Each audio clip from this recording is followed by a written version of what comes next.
Welcome back to my 1 month in various places around the world series as my 12 days of Christmas special, which I'm doing together with Jose from My Normal Gay Life.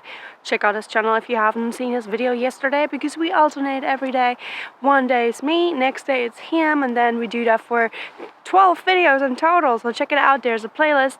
Give me a like, thumbs up, subscribe if you want to see more, and let's get cracking, because today the destination I'm going to talk about where I spent a month in is Thailand. When I went to Thailand, I didn't really know what to expect. I had a few friends who stayed in Chiang Mai, and they had a great time because turns out there is a huge scene of people who do stuff like I do. Working online, having digital commerce, being entrepreneurs, running blog, doing social media work. Basically people who are just location independent and work online, in short. So I thought, perfect, I want to check it out, what's the scene like, whatever. So I went to Bangkok, and at first hated it. I absolutely hated Bangkok. It's too much, so overwhelming, so many people, so many noises, so many smells. It's just an onslaught of triggers left and right. So I was glad that this wasn't my first Asian country. I've stayed in Thailand quite a bit actually, but the first time I went, I wasn't quite sure what to expect. I went mostly because I was told that it has a great digital nomad scene, which is very important to me because as a solo traveler and as a blogger and digital nomad and online entrepreneur, it gets a little bit lonely because you're always by yourself, you're always in your head, and there's always the nagging thoughts and self-criticism, and sometimes you just need someone to tell you you're fine, or to just have some brainstorming going on, or to just have a co-working session, because it makes me much more accountable, makes me work more productive, and also makes me have a better balance because I tend to overwork, and when I start working I basically don't stop until I have to go sleep, so that's not really healthy. So I like to have someone else who just, have some free time with, so I can enjoy that as well, and I actually have some free time and allow myself downtime, which is crucial for self-care. And I'm guilty of not taking that too much. So yeah, I started in Bangkok, and I must say, at first, I hated Bangkok. I thought it was too much of everything, too loud, too smelly, too many people, too confusing, too hard to get around. Like the public transportation on the air trains is so cool. It's not cheap comparatively for Bangkok, because you can compare like $2 on a ride with like 20 cents going on the river on a commuter boat. That's a massive difference. But that also stops at 5 or 7 p.m, which left me stranded in the middle of nowhere, not knowing how to get back, and my phone was about to die because everything always comes all at once. Luckily for me, there were a couple of really nice women I approached, hoping they could direct me somewhere, and they paid the boat fare for me to go across, to go into their car, and then they drove me right to my hostel. They were supposed to drop me off anywhere near so I could, walk, but they were like, no, we feel responsible, we feel that we should take care of you and that you're much safer in our hands, and being dropped off right in front of the door. And they did that. So sometimes you have to trust strangers, but also have to follow your gut. Sometimes it just sends you alarm signals, don't trust these people, but those people I could trust, and I did, and it worked out well. Thai people are super nice, and I've had just the best experiences. But like I said, at first Bangkok is so much. If you want to go shopping, for instance, there's some of the biggest malls in the world, and there's so many next to each other. I was visiting during Christmas time, and I made a video about all of the amazing Christmas decoration, me going crazy about them, and showing you actually the coolest malls to go shopping in Bangkok. You should check that out. There's a link down below. And then I had a great time. I barely could afford a lot of the things because there were many high-end designer shops or super high-end food courts. But there are also lower key markets where the locals go shopping. It's more like a wholesale market thing, so you get things in bulk much cheaper, even if you buy like a single item, because why would I need bulk stuff? It's still really cheap compared to Western countries, so you can go shopping for really nice, cool stuff. One of my favorite markets, which actually isn't low-key at all, it's one of the most touristy places in Bangkok, was Chatuchak Market, and I gave myself a challenge of having a specific budget and see how much I could get for it. So I made a video about that, going crazy as well. I loved it. Link is down below again. And Chatuchak Market, I came back multiple times because I loved it. It was the best place where I got souvenirs like this scarf. I bought a bunch of different scarves. They're pashmina, and it's amazing. You can get all kinds of clothes, all kinds of souvenir furniture, vintage, even animals and plants, and lots of food. So I absolutely love this market. It's free to visit and it's super busy on the weekends. So you should come really early, otherwise you're just getting pushed around like a sardine. That's not so much fun. But yeah, I absolutely love coming back no matter how touristy it is. And it has some good deals. So absolutely, yeah. It's great for Christmas shopping.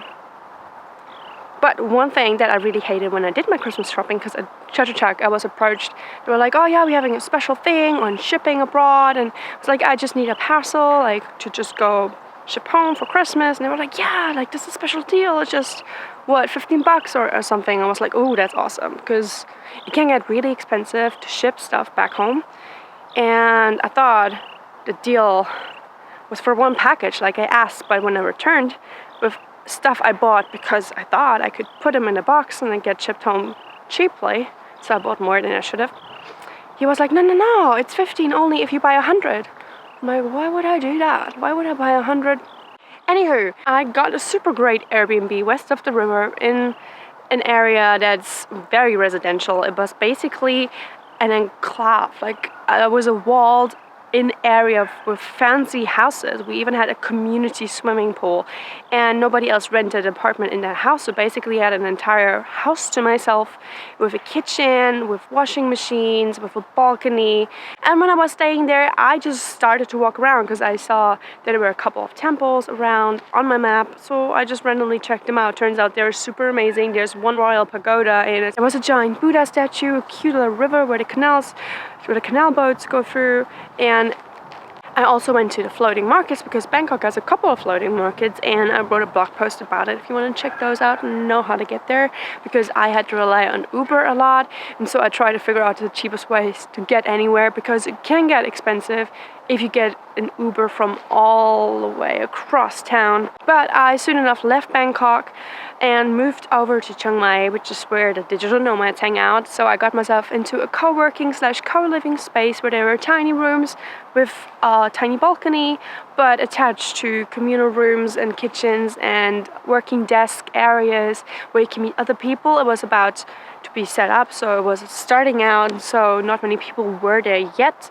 but I met a couple of cool people with whom I'm still in contact.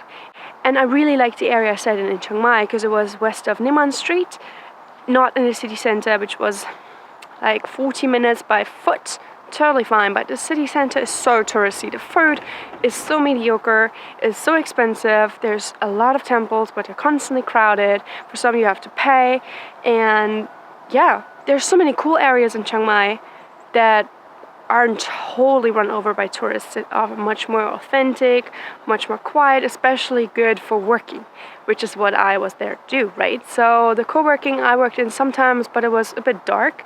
I really liked airy, big rooms with giant windows, and Chiang Mai has a perfect climate, so it's usually warm all year round. In winter, when I was there, it was mild, and I could hike the mountains. I went up and saw a couple waterfalls, made a video too because I was chased by dogs constantly, and that was kind of a disaster, but also kind of funny, so I made a video about it.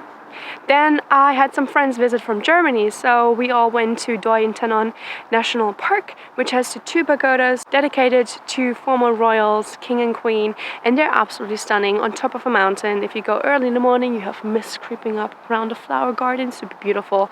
If you go later, you might actually have clear skies. But what I personally loved most about Chiang Mai were all of the cute cafes. I made a very personal guide about all the cool places I hung out at because there was just so much to choose from, and all the Wi-Fi was good and super Instagrammable. That's a key thing in Chiang Mai. Everything is just so beautiful. and I feel like I want to move into all these places. Who decorates these places? I want to know. I want to copy that. There was a place that was entirely pink and served floating clouds above your tea, and when you had hot coffee it actually melted into the tea so it looked like it was raining. How cool. There were places where it was like outdoor gardens and you can have a beautiful meal of a fusion Asian international food. They were really creative with food. One of my favorite places to eat at and hang out and work in was actually a little yellow house that was hidden in a back alley behind the co-working. I rarely saw any visitors there that were from abroad.